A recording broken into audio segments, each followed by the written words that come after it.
Hello and welcome to all dear students.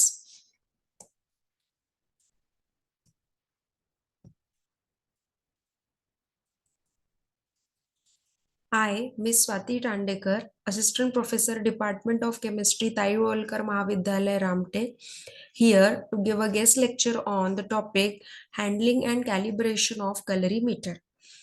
First of all, I would like to thank Dr. Harshali Wankhede ma'am, Assistant Professor, Department of Chemistry, Sri Shivaji Science College, Amravati, to give a chance here to give a guest lecture on this topic for you, dear students. Now, contents of today's lecture: introduction, basic principle, Beers-Lambert's law, calibration, importance and applications of colorimeter. Introduction. Initially, we will go through the basics about colorimetry. Colorimetry comes under photometry. Now, what is photometry? Photometry is one of the common analytical technique used in biochemical laboratories. It is designed to measure the intensity of beam of light. In analytical chemistry, colorimeter is a technique which used to determine the concentration of colored compound.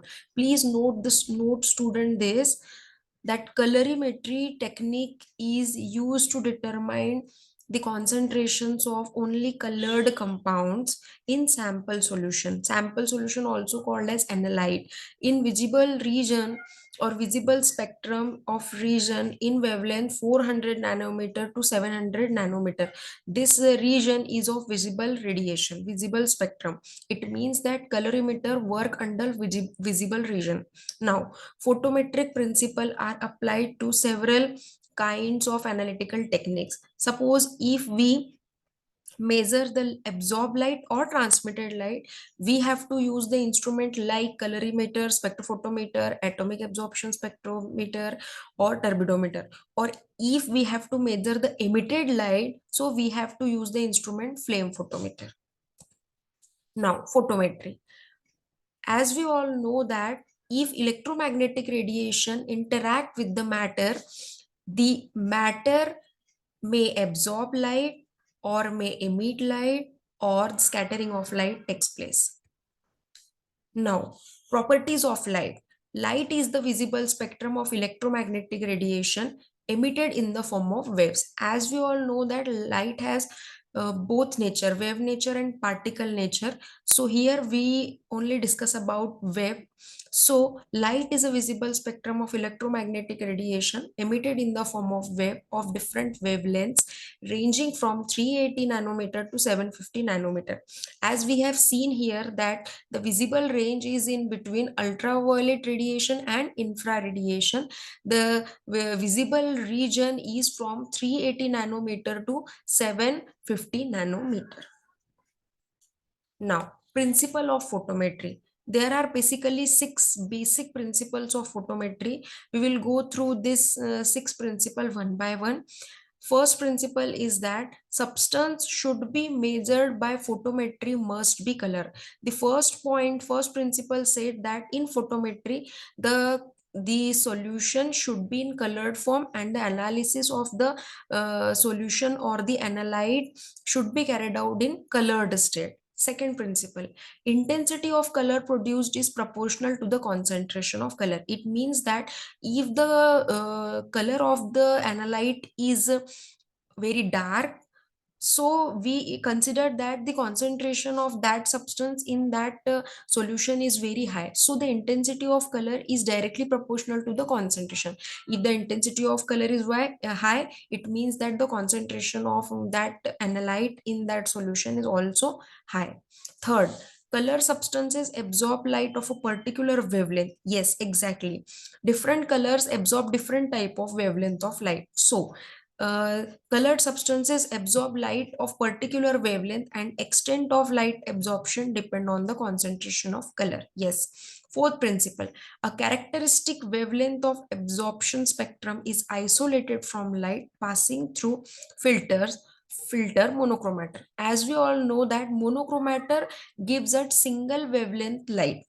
Single wavelength of light is provided by monochromator, which gives us accurate and without error results. Now, fifth principle, degree of light absorption by solute of unknown concentration is proportional to degree of light absorption by same solute in a solution of known concentration. And last principle is substance of unknown concentration is measured by comparing with same substance in another solution of known concentration. It means that we have to compare our unknown solution with known solution, which is also called as standard solution. We have to compare our experimental solution with standard solution. What is mean by standard solution? Standard solutions are that solution of which we know its concentration. So this method is also called as standard addition method. Now here, as we all know that this colorimetry is basically work or follow Beers-Lambert's law. This Beers-Lambert's law is given by both the scientists given here. Uh, the left image is of August Beer. He is a German physicist, gives Beer's law. And the right image is of John Heinrich Lambert. He is a Swiss scientist, give Lambert's law. Now, what is Beer's and Lambert's law? Beer's law. This law states that the intensity of transmitted light decreases exponentially with increase in concentration of colored substance. It means that what is A is the amount of light absorbed is directly proportional to the concentration of the substance. Here A is the amount of light and C is the concentration.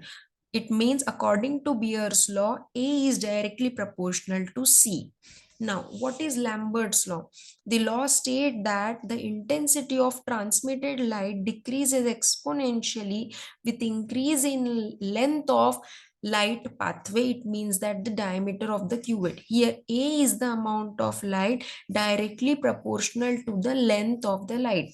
We see here that Beer's law is depends on concentration of substance and Lambert's law depends on length of the light pathway. If we combine both this law, Beer, and so we get Beer's Lambert's law. By combining two laws, we get the equation A is the amount of light is directly proportional to concentration as well as length of the light pathway. If we remove that proportionality sign, we get a constant which is called as K, or it is called as molar absorptivity constant. Now, what is transmittance? Transmittance is the ratio of intensity of transmitted light, that is IT, to the intensity of incident light, that is I0. T is equal to IT divided by I0, where IT is the intensity of transmitted light and I0 is the intensity of incident light. The value of transmittance is given in percentage. Also, we can determine transmittance by the formula T is inversely proportional to the log of the concentration. Now, what is absorbance? Absorbance is very reciprocal to the transmittance. If any substance having absorbance 20%, so its transmittance is 80%. It is so here absorbance, it is directly and linearly proportional to the concentration of solution. What is optical density? It is the amount of light absorbed by the colored substance. It is denoted by OD. Its formula is OD is equal to 2 minus log to the base 10 T.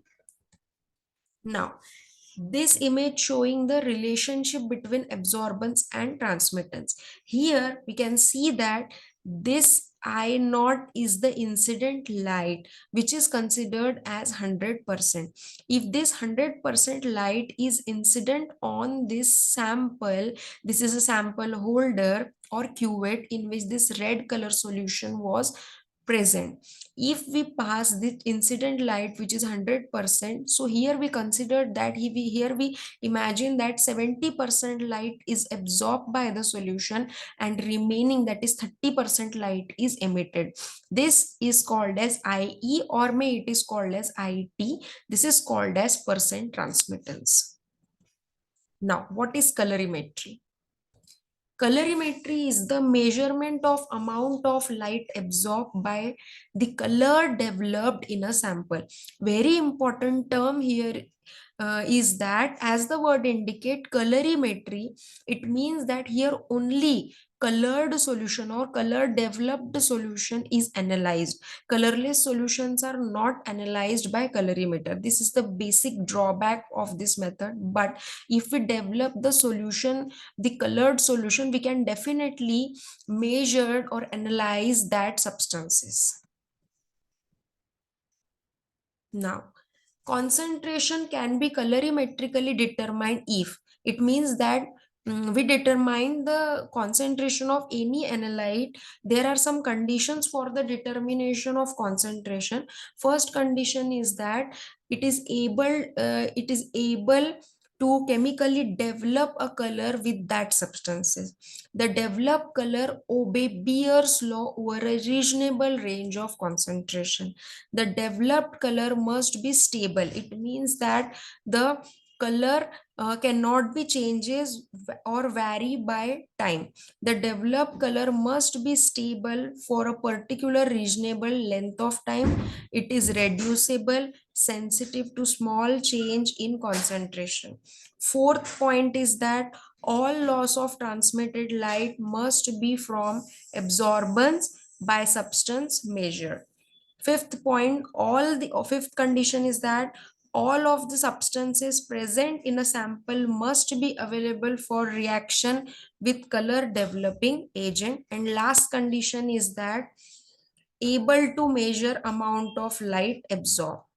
Now, preparation of solution for investigation. We have to prepare here some solutions which is necessary for the analysis. In colorimetric technique, it is necessary to prepare three solutions. The first one is blank, the second one is standard, and the third one is test solution. Now, what is blank? Blank is here the solution which does not contain any substance in that. Generally we are using water as a blank, so we have to put that water in the sample or in cuvette. That sample was putting in the colorimeter, and we have to set there the transmittance 100% or the absorbance 0.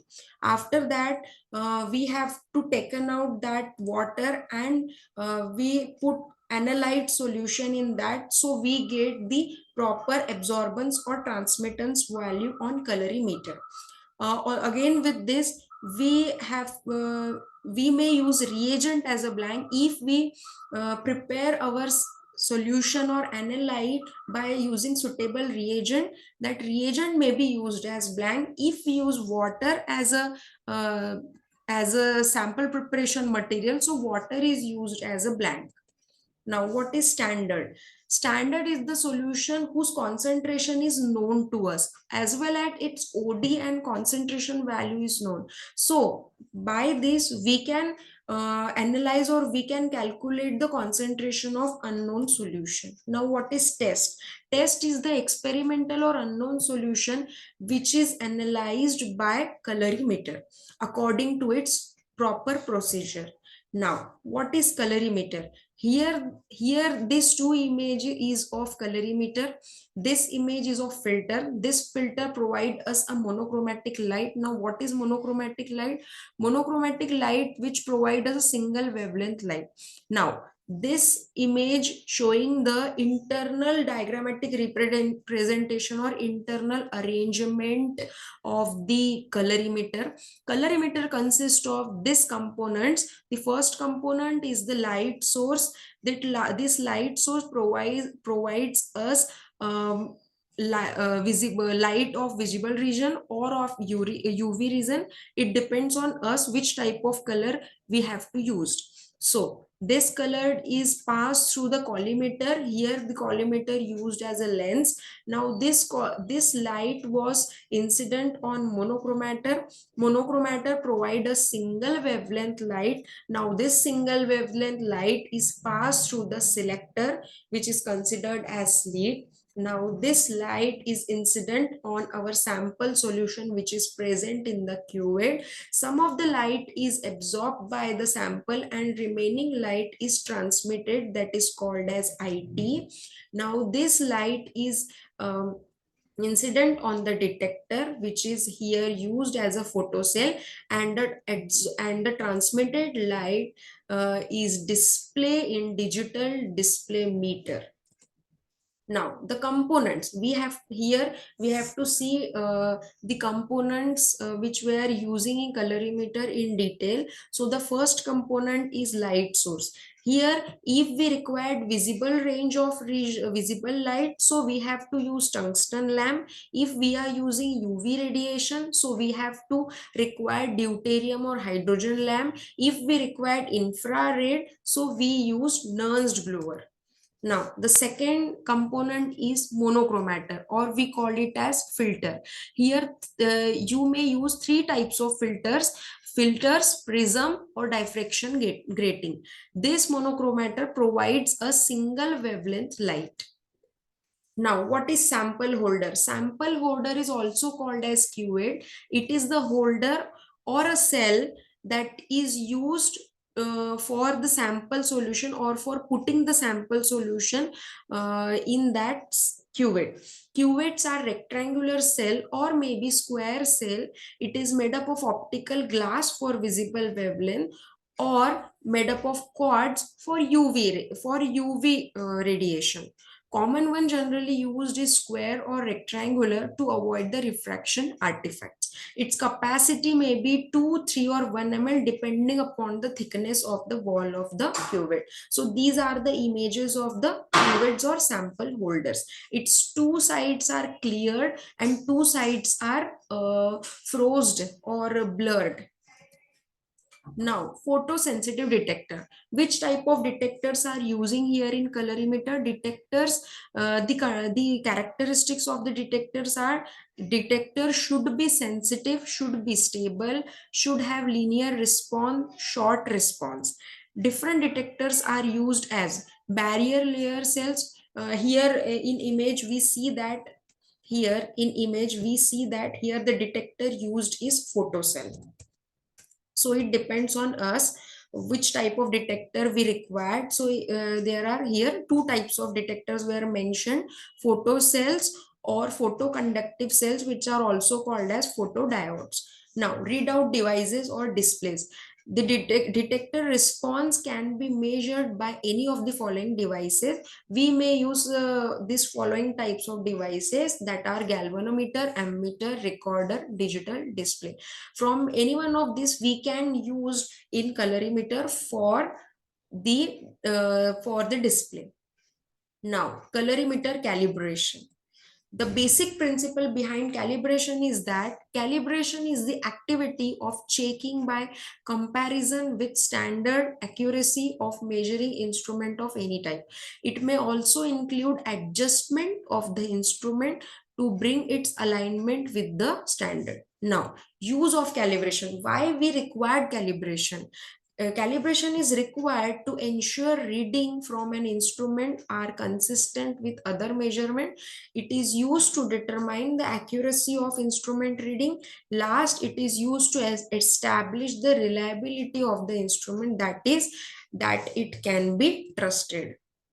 Now, instrument operation. How we operate the instrument? Initially, we have to warm up the instrument or colorimeter by switch on the colorimeter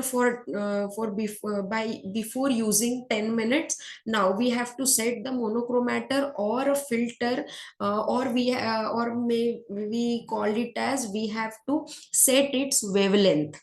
Now we have to put a blank in a cuvette, and we have to put that blank cuvette in colorimeter, and we have to set zero absorbance for blank.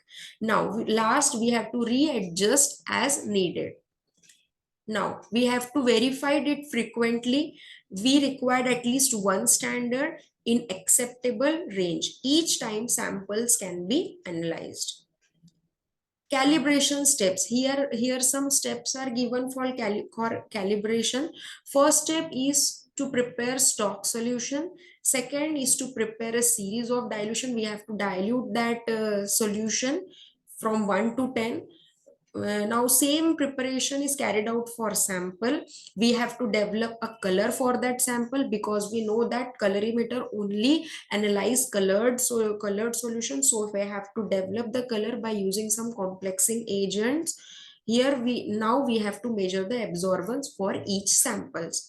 And last, we have to prepare a calibration curve. This is just an example of calibration curve. In calibration, if we calibrate some solution, we get a straight line passing through origin. By knowing the value of absorbance, we can calculate the concentration of unknown solution. So this is the calibration curve. Now last but not the least, the applications of colorimeter. We apply or we use colorimeter in various fields, in various fields like estimation of biochemical compounds in bloods, plasma, serum, CSF, urine, etc. We use calorimeter for the analysis of glucose in blood, urea, creatinine, uric acid, bilirubin, lipids, total proteins, enzymes, minerals, etc. Thank you. Thank you for your attention, dear students. These are the multiple choice questions. You have to solve these 10 questions and submit this to Dr. Harshla. You have to submit this to Harshali Wankhede ma'am, and I had provided the answers for this question to ma'am. You have to check from ma'am. So thank you.